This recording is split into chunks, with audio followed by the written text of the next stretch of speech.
उत्तराखंड के सीएम पुष्कर सिंह धामी, जो कि इस समय राजस्थान के दौरे पर हैं। आपको बता दें, इस समय संबोधन दे रहे हैं, क्या कुछ कह रहे हैं, आइए आपको सुनाते हैं। जो आध्यात्मिकता है और जिस प्रकार का हमारा ओम शांति के सभी लोगों के द्वारा जो कार्य किया जा रहा है, वो इसमें बहुत महत्वपूर्ण भूमिका निभाता है। जिस प्रकार से ये नई टेक्नोलॉजी हमें भौतिक सुख प्रदान करती है, उसी तरह आध्यात्मिकता हमें आंतरिक शांति प्रदान करती है तथा हमारे शरीर, मन और आत्मा के बीच सामंजस्यपूर्ण संतुलन, बैलेंस बनाने का काम करती है। और वर्तमान की जो भागदौड़ भरी दिनचर्या में जीवन के जो नैतिक मूल्य हैं, संस्कार हैं और आत्म प्रबंधन जैसे अनेक महत्वपूर्ण जो पहलू हैं, वो हमारे ब्रह्म कुमारी संस्था जो लोगों का पथ प्रदर्शित कर रही है और पूरे विश्व के अंदर करोड़ों लोगों के जीवन में बदलाव लाने का काम इसके माध्यम से हो रहा है। और ब्रह्म कुमारी संस्था से जुड़ी सभी बहनें और भाइयों द्वारा अध्यात्म और जीने की कला से जुड़े अनेक कठिन विषयों को जिस प्रकार से बहुत ही सामान्य शब्दों में, या मैं कहूँ कि बहुत सरल शब्दों में लोगों को बताया जाता है, उनको समझाया जाता है, उनके अंदर ये भाव डाले जाते हैं, उससे आम जनमानस में भी आसानी से इन विषयों को समझकर अपना जीवन बेहतर बना सकते हैं। आध्यात्मिक चिंतन से आने वाले जो सकारात्मक बदलावों को सच बताऊं तो ये जो इस प्रकार के बदलाव हैं, ये मैंने स्वयं अपने जीवन में भी इसको बहुत नज़दीक से अनुभव किया है। और आध्यात्मिकता को मैं एक गहरी व्यक्तिगत यात्रा के रूप में भी देखता हूँ, जो हमें स्वयं के भीतर झांकने, ब्रह्मांड में अपने स्थान को समझने और सभी जीवित प्राणियों के लिए करुणा और सम्मान जैसे जो मूल्य हैं, उनको अपने अंदर विकसित करने के लिए भी प्रोत्साहित करती है। जब कोई व्यक्ति आध्यात्मिक रूप से जागरूक व चिंतनशील बनता है, तो वो अपने आसपास के परिवेश को, पर्यावरण को और सभी प्राणियों को, उनके प्रति भी उसके मन में एक जिम्मेदारी का भाव आता है, उसको वो जीने लगता है और महसूस करने लगता है। जब हम आध्यात्मिकता को अपने अस्तित्व के एक भागीदार के रूप में देखने लगते हैं, तो हमारा मन स्वतः ही स्वच्छ और स्वस्थ होने लगता है और हमारा जो भी संकल्प होता है, वो संकल्प भी मजबूत होता है। हमें यह समझ आने लगता है कि वास्तव में ये आध्यात्मिकता जीवन की एक आवश्यकता नहीं है। ये केवल आवश्यकता नहीं है कि डॉक्टर साहब ने बता दिया, हम अपने कुछ लोगों के कहने से करना शुरू कर दिया। मैं यही कहूँगा कि यह जीवन की आवश्यकता नहीं है, बल्कि जीवन की अनिवार्यता है। भाइयों बहनों, आध्यात्मिकता ही वो शक्ति है जो समाज को बाहरी और भीतरी रूप से स्वच्छ रखने के साथ साथ मानसिक और शारीरिक दबावों को सहने का सामर्थ्य भी प्रदान करती है। स्वच्छ और स्वस्थ समाज का निर्माण केवल आधुनिक तरीके और कानूनों से भी संभव नहीं है कि केवल हम कानूनों से और अन्य तरीकों से इसको जो है कर पाएँ, बल्कि इस लक्ष्य को जीवन में आध्यात्मिक मूल्यों को शामिल करके ही प्राप्त किया जा सकता है। यानी कि हम अपने जीवन के हर पहलू में इसको जब शामिल करेंगे, तो निश्चित रूप से हम इसको पूर्णता की ओर प्राप्त होंगे। आज हम बहुत सारे जो जलवायु परिवर्तन जैसे विषय हैं, एकदम से जब जिस समय बरसात का मौसम नहीं होता है, उस समय बरसात हो जा रही है। जब सर्दी पड़नी चाहिए, सर्दी पड़ रही है। अगर इस साल अगर आप देखेंगे तो आप सब लोगों ने महसूस किया होगा कि जो पिछले साल जितनी गर्मी थी, उससे ज़्यादा टेम्परेचर इस साल बढ़ा है। और हमारी जो ब्रह्म कुमारी संस्था है, इसमें इनके द्वारा जो प्रदान किया जाने वाला राजयोग ही हमें अत्यंत आवश्यकता है। और राजयोग के जो प्रणेता स्वयं योगी धीराज भगवान शिव थे। अध्यात्म का स्वरूप और प्रभाव इतना बृहद है कि हम जितनी भी इसकी चर्चा करें, इसके लिए तो पूरा जीवन लग जाता है। कुछ ही चर्चा वास्तव में उस प्रकार से नहीं हो सकती है। पर आज के अवसर पर मैं यही आप सबसे कहना चाहूँगा कि आध्यात्मिकता ही वो डोर है जो हमें और हमारे समाज को आंतरिक और बाह्य रूप से, दोनों रूपों में स्वच्छ बनाने में सहायक है। मुझे पूरा विश्वास है कि यह बृहद सम्मेलन आप सभी के विचारों और सहभागिता द्वारा एक स्वच्छ और स्वस्थ समाज के विकास और जीवन में आध्यात्मिक उत्थान के लिए नए आयाम स्थापित करने में अवश्य ही सफल होगा। और निश्चित रूप से मैं आज पहले से हमारे मेहर भाई ने मुझे कहा था कि हमको जो है यहाँ पहुंचकर पांडव भवन और माउंट आबू एवं ज्ञान सरोवर भी जाना था, लेकिन इस बार मैं नहीं जा पाया। लेकिन मैं आप सबसे ज़रूर कह रहा हूँ कि अगली बार मैं फिर पुनः यहाँ आऊँगा और सभी अपने साथियों के साथ पांडव भवन है, ज्ञान सरोवर की यात्रा भी करूँगा, ताकि ये जो हमारी पवित्र स्थली है, शक्ति और दिव्यता, इसका भी हम गहराई से अनुभव कर पाएंगे। अंत में आप सभी से कहना चाहता हूँ, ब्रह्म कुमारी का ये कार्य सिर्फ सेवा नहीं है, बल्कि कल शाम को हम लोग जब मैं और महेंद्र भट्ट जी शाम को काफ़ी सत्संग हमने किया, तो एक बात समझ में आई कि ये एक नवयुग यानी कलयुग से सतयुग की पुनर्स्थापना का महान कार्य है। और कल रात्रि को ही हमारी मुलाकात वरिष्ठ राजयोगिनी दादी रतन मोहनी जी से भी, मुख्य प्रशासिका ब्रह्म कुमारी से भी हुई, जिनसे मिलकर बहुत ही प्रेरणा मिली और बहुत खुशी हुई। अंत में आप सभी को इस महत्वपूर्ण कार्यक्रम में आने का मुझे भी अवसर देने के लिए मैं आप सबका दिल से और राजयोगिनी दादी माँ का और समस्त परिवार का हृदय से आभार व्यक्त करता हूँ। आप सबका धन्यवाद करते हुए मैं अपनी बात को समाप्त करता हूँ। बहुत बहुत धन्यवाद।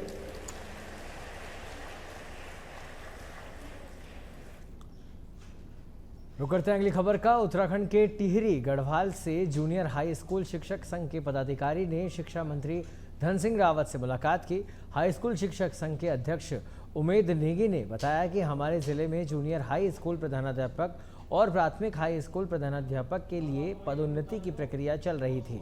वहीं हमारी जो सूची लगती थी वह सूची रोक दी गई है।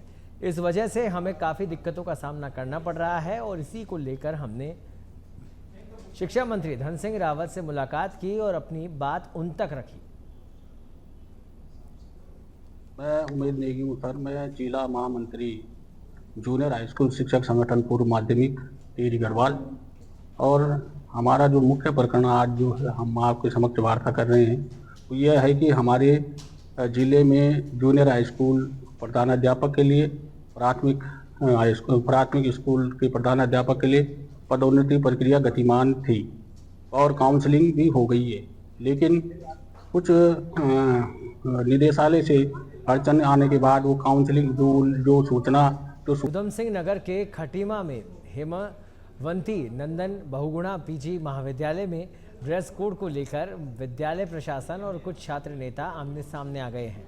दरअसल आपको बता दें कि पीजी महाविद्यालय खटीमा में विद्यालय प्रशासन द्वारा यूनिफॉर्म लागू की गई है, जिसको लेकर कुछ छात्रों ने इसका विरोध किया है। वहीं इस पर महाविद्यालय प्रशासन के प्रधानाचार्य डॉक्टर गुरिंदर सिंह का कहना है कि शासनादेश के अनुसार महाविद्यालय में ड्रेस कोड लागू किया गया है, जिसमें 95% छात्र ड्रेस कोड में आ रहे हैं। कुछ छात्र ड्रेस कोड में नहीं आए, जिसको लेकर यह विवाद हुआ। वहीं विद्यालय प्रशासन विद्यालय में ड्रेस कोड पूर्णतः लागू करना चाहता है। देखिए, ऐसा कोई भी लिखित में आदेश नहीं आया है अभी तक कि बच्चों को ड्रेस कंपलसरी करी जाए।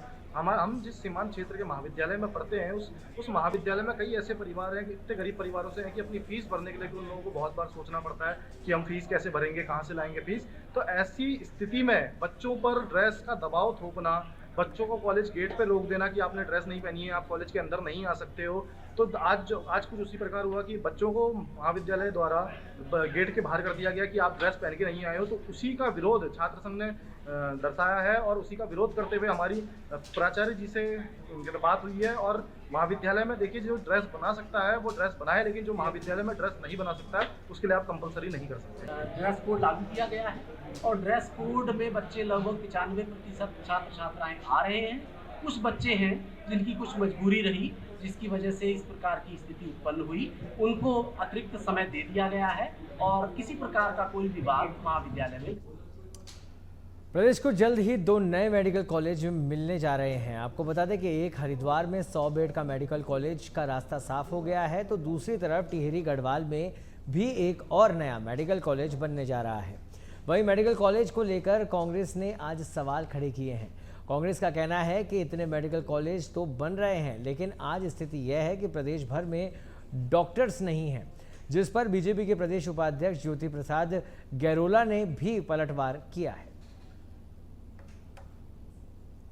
नहीं, मुझे लगता है कि जैसे पहाड़ में पूरे उत्तराखंड क्षेत्र के लिए एक स्वास्थ्य एक हमारे लिए बड़ी चुनौती के रूप में हमेशा रहता है, तो उसमें मेडिकल की अवस्थापनाओं को बढ़ाने का विषय हो, उसमें चाहे बिल्डिंग्स के विषय हो, चाहे उसमें डॉक्टर्स के विषय हो, चाहे छोटे स्टाफ के विषय हो, चाहे इक्विपमेंट के विषय हो, इन सारे विषयों से हमारे जिला अस्पताल हो, CSC हो, PSCs हो, ये सज्ज हों, इनमें अधिक से अधिक सुविधाओं का हम प्रबंध कर पाएँ, उस दिशा में सरकार के द्वारा उठाए गए कदम हैं।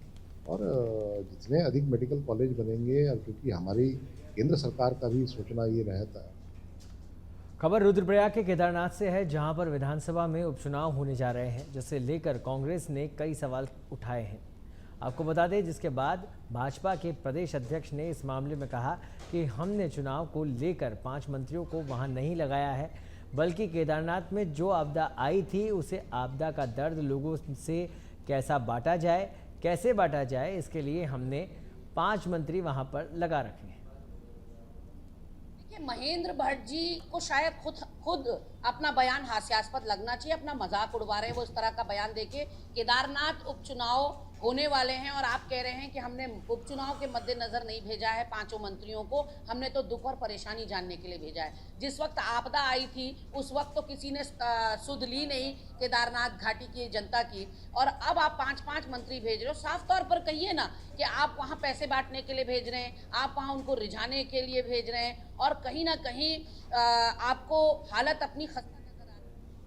मानसून के दौरान उत्तराखंड की सड़कों के हालात बहुत ख़राब है। स्थिति यह है कि हर तरफ सड़कों में गड्ढे ही गड्ढे नज़र आ रहे हैं और विभाग द्वारा इन सड़कों के गड्ढों को कैसे दूर किया जाए, इसको लेकर भी कोई तेज़ी नज़र नहीं आ रही है। और इसी को देखते हुए खुद मुख्यमंत्री पुष्कर सिंह धामी ने भी 15 अक्टूबर तक का PWD विभाग को अल्टीमेटम दे रखा है कि 15 अक्टूबर से पहले प्रदेश भर में सड़कों पर जो गड्ढे हैं उन्हें दूर कर दिया जाए। बावजूद इसके अभी भी प्रदेश को गड्ढा मुक्त करने के लिए कोई कार्य शुरू नहीं हुआ है, जिसके बाद अब कांग्रेस के संगठन प्रदेश उपाध्यक्ष मथुरा दत्त जोशी ने सवाल खड़े किए हैं।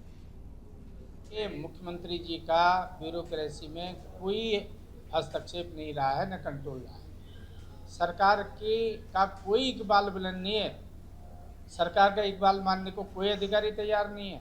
आप आदेश तो कर देते हैं लेकिन काम नहीं होता है। और जिस तरीके से आपने गड्ढा मुक्त करने का अभियान चलाने का आदेश दिया और 15 दिन का समय दिया, आज 10 दिन व्यतीत हो गए, बताइए 5 गड्ढे भी आपने नहीं भरे। 5 खबर उत्तराखंड के चमोली जिले की है, जहां इन दिनों कर्मचारी रामलीला कुंड कॉलोनी गोपेश्वर में आयोजित रामलीला में दर्शकों का हुजूम उमड़ रहा है। नवरात्रि के दूसरे दिन रामलीला मंचन में राम जन्म और सीता जन्म का दृश्य का मंचन किया गया। कुंड में आयोजित रामलीला में स्थानीय कलाकारों को अपनी प्रतिभा दिखाने का मौका मिल रहा है, जिससे उनमें खास उत्साह नजर आ रहा है।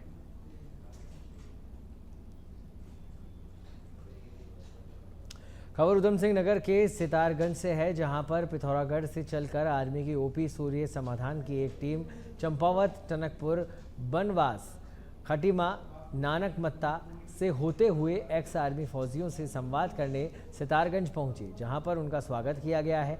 आपको बता दें कि आर्मी की एक टीम रिटायर्ड फौजियों के हालचाल और समस्याएं सुनने के लिए पहुंची और उनकी समस्याओं को सुनने के बाद उच्च अधिकारियों के समक्ष रखने की बात कही गई, ताकि रिटायर्ड फौजियों को किसी बात की समस्या ना हो। आज हमारी साइकिल एक्सपीडिशन आई थी, पिथौरागढ़ ब्रिगेड से ये लोग आए थे, चलकर से वहाँ से चंपावत, कनकपुर, खटीमा, बनमसा, सितारगंज, किच्चा, रुद्रपुर तक उनका जो है पड़ाव है और वहाँ से वो वापस होंगे। और उनका जो मेन उद्देश्य वो ये है कि जो भी जिस ग्रुप के भी इंडियन आर्मी से जो है सैनिक पूर्व सैनिक बन के आए हैं, जो विडोज हैं हमारी, जो वीर नारियाँ हैं, उनकी कोई समस्या है या कोई कॉमन पॉइंट है तो वो यहाँ से नोट करके ले जाएंगे और उसके बाद जो है वहाँ पर आगे फॉरवर्ड करेंगे। फॉरवर्ड करने के बाद वो बता देंगे कि जो है ये समस्या है। पिथौरागढ़ से लेकर के रुद्रपुर तक के बीच में जो एक्सर्विसमैन या वीर नारियां हैं, उनकी समस्याओं को सुनना और उसका। खबर उत्तराखंड के लक्सर से है, जहां लक्सर तहसील के रंजीतपुर राय घाटी गंगा नदी में खनन का माफिया बेखौफ होकर अवैध खनन कर चांदी काट रहे हैं। खनन माफिया गंगा नदी का तो सीना चीर ही रहे हैं, लेकिन किसानों के खेतों से भी खनन कर किसानों की फसलों को खुर्द-बुर्द कर रहे हैं, जिस पर किसान ने शिकायत लक्सर एसडीएम से की है। एसडीएम ने लक्सर कोतवाली पुलिस को मुकदमा दर्ज कर कार्रवाई करने के आदेश दिए हैं। रायघाटी में 5 से 6 स्टॉक है और इन पर रात दिन खनन का कोई हिसाब नहीं। रात दिन ट्रैक्टर भी और बुग्गी भी जबरदस्त चल रही है। अगर इनका मैंने विरोध करा, मेरे खेत में से खनन कर रहे ट्रैक्टर वाले, तो मुझे पहला उन्होंने गाड़ी की रोक करी और मेरे साथ फिर मारपीट करी, जान से मारने की धमकी भी दी मुझे।